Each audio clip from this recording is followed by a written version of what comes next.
د حضرت عمر رضی الله عنه انصاف او سخاوت.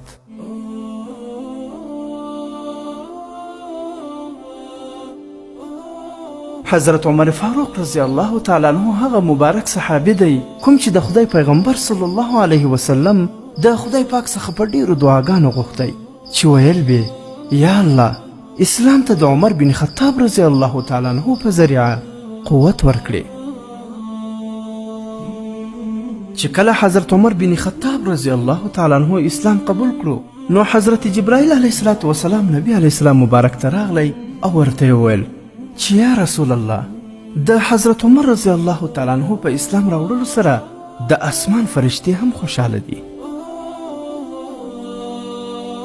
ګرانو مسلمانانو ورونو راځئ چې د حضرت عمر بن خطاب رضی الله تعالی عنه د عدل او انصاف یو څو کیسې واورو. د حضرت عمر فاروق رضی الله تعالی عنه څخه یو چا پوښتنه وکړه چې ته له ځان سره حفاظتي دسته یعنی باډیګارډان ولې نه ګرځوې؟ هغه ورته وفرمیل د عوامو خلکو وظیفه دا نه وي چې زما حفاظت وکړي بلکې زما وظیفه ده چې باید د هغوی حفاظت وکړم.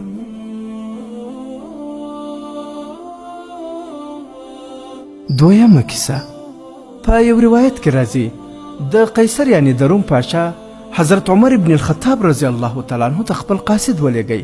قاصد چې د هغه پسې وګرځېدی نو عمر ابن الخطاب رضی الله تعالی عنه د مسلمانانو امیر په داسې حال کې ولیدی چې پرې کې یوه لښته خپل بالښت کړی و او بیده و.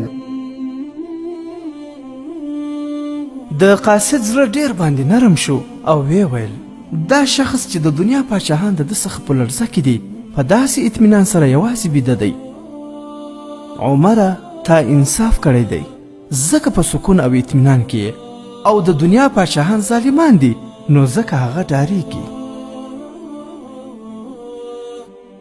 دریمه کیسه یو ځل حضرت عمر رضی الله تعالی عنه خپل یو والي ته وویل که چیرې غل تا ته راویستل شي څه به پرې وکړې؟ هغه ورته وویل لاس به یې پرې کړم. نو حضرت عمر فاروق رضی الله تعالی عنه ورته وویل که زه خبر شوم چې ستا په ولایت کې غریبان شتون ولري نو ستا لاس به پرې کړم.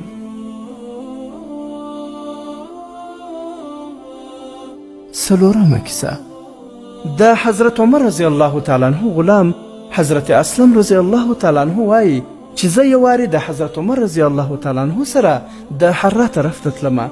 یو ځای په ځنګل کې اور په نظر راغی. حضرت عمر رضی الله تعالی عنه وفرمایل شاید داسې قافله ده چې د شپې په وجه ښار ته دننه نشو تلای د باندې ایساره شوه. زه چې خیر خبرې واخلو د شپې د حفاظت انتظام یې وکړو. هلته چې ورسېده ویې لیدل چې یوه زنانه ده یو څو بچي ورسره دي ژاړي او چیغې وهي. یو دیګ په نغري پروت دی چې د اوبو څخه ډک دی او لاندې ترې اور بلیږي. دوی ورته سلام وکړو او د نږدې ورتللو اجازت یې واخیسته. ورغله او پوښتنه یې ترې وکړه چې دا بچي ولې ژاړي؟ زنانې ورته وویل چې د لوږې نه ناقراره شوي دي ځکه ژاړي. حضرت عمر رضی الله تعالی عنه پوښتنه ترې وکړه چې په دې کې څه دي؟ هغه زنانې ورته وویل چې د اوبو نه مې ډک کړی دی د ماشومانو د خطا ایستلو لپاره مې په اور ایښی دی چې د دوی تسلي وشي او بیده شي. امیر المؤمنین عمر او زما به د الله تعالی څخه فیصله وي چې زما د دې تنګسیا خبر نه اخلي. حضرت عمر رضی الله تعالی عنه په ژړا شو او ویې فرمایل الله تعالی دې په تا رحم وکړي. عمر ته ستا د حال څه خبر دی؟ هغې ورته وویل چې هغه زموږ امیر جوړ شوی دی او زموږ د حال ځان نه خبروي. حضرت اسلم رضی الله تعالی عنه وایي چې زه حضرت عمر رضی الله تعالی عنه د ځان سره ستون کړم او یو بورۍ کې د بیت المال څخه څه وړه خرماوي وازګه او څه کپړې او څه روپۍ واخیستې. غرض دا چې دغه بورۍ یې ښه ډکه کړه او ویې فرمیل چې دا زما په ملا باندې کېده. ما عرض وکړو چې زه به یې یوسم. راته یې وفرمیل نه زما په ملا باندې کېده. دوه درې ځله چې ما اصرار وکړو نو راته یې وفرمیل چې آیا قیامت کې به هم زما بوج ته وچتوې؟ دا به زه وچتوم ځکه چې قیامت کې به ما نه د دې پوښتنه کیږي. زه مجبوره شوم بورۍ مې د هغه په ملا باندې کېښوده او هغوی ډېر په تیزۍ سره هلته تشریف یوړو. زه هم ورسره وم. هلته چې ورسېدو په هغه دې کې یې وړه او څه وازګه او خرما مې واچولې او لړل یې شروع کړه او نغري کې یې په خپله پوکې وهل شروع کړل. حضرت اسلم رضی الله تعالی عنه وایي چې ما ولیدل چې د ده د مبارکې ږیرې نه لوګي وتل او ما ولیده چې پخولې تر دې چې شیره غوندې تیاره شوه. له دې نه پس په خپل لاس مبارک یې راوایستله، په هغه بچو یې وخوړل. هغوی ښه ماړه شوه او په خندا او لوبو کې مشغول شوه او چې څه پاتې شوه هغه یې د بل وخت دپاره هغوی ته حواله کړه.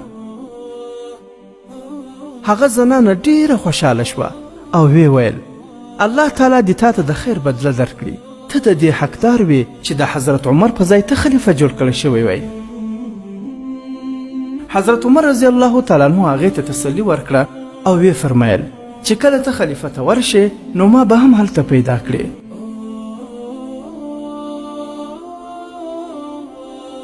حضرت عمر رضی الله تعالی عنه د هغې نږدې لږ اخوا په ځمکه کېنست او تر لږ ساعت وروسته روان شو او وی فرمایل چې زه ځکه ناست وم چې ما دا بچي په ژړا لیدلي وو. زما زړه وغوښتل چې لږ ساعت دوی په خندا هم ووینم.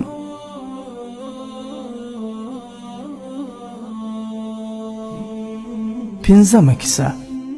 حضرت عمر فاروق رضی الله تعالی عنه چې کله په شهادت ورسید د ده د سلطنت د یوې لرې پرتې سیمې یو شپون په ځغستا د خپلو ملګرو خواته راغی او ویې ویل خلکو حضرت عمر د دنیا څخه تللی دی، انتقال شوی دی. خلکو په حیرت وپوښتل ته د مدینې نه په زرګونو میله لرې په دغه ځنګل کې څرنګه او د چا له لورې خبر شوې؟ شپون ورته وویل کوم وخت چې حضرت عمر رضی الله تعالی عنه ژوندی و زما مالونه به په ځنګله کې آزاد ګرځېدل، هیڅ ځناور به هغوی نه څیرل، خو نن اول وار یوه شرموښ زما د وزې بچی د ځان سره یوړ. د هغه د جرأت نه دا پته راته ولګېده چې حضرت عمر وفات شوی دی.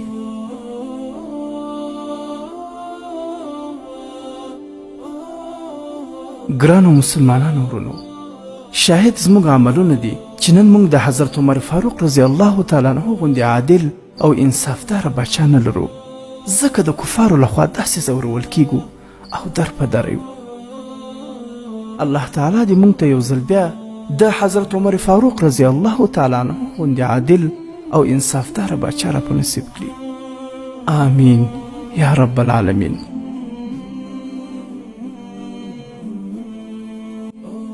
ګرانو ورونو، دا قصې مو د شمس الخطبا کتاب او د التقریرات العالیه فی المواعظ العشره کتاب او د حکایات صحابه کتاب څخه راخیستې دي.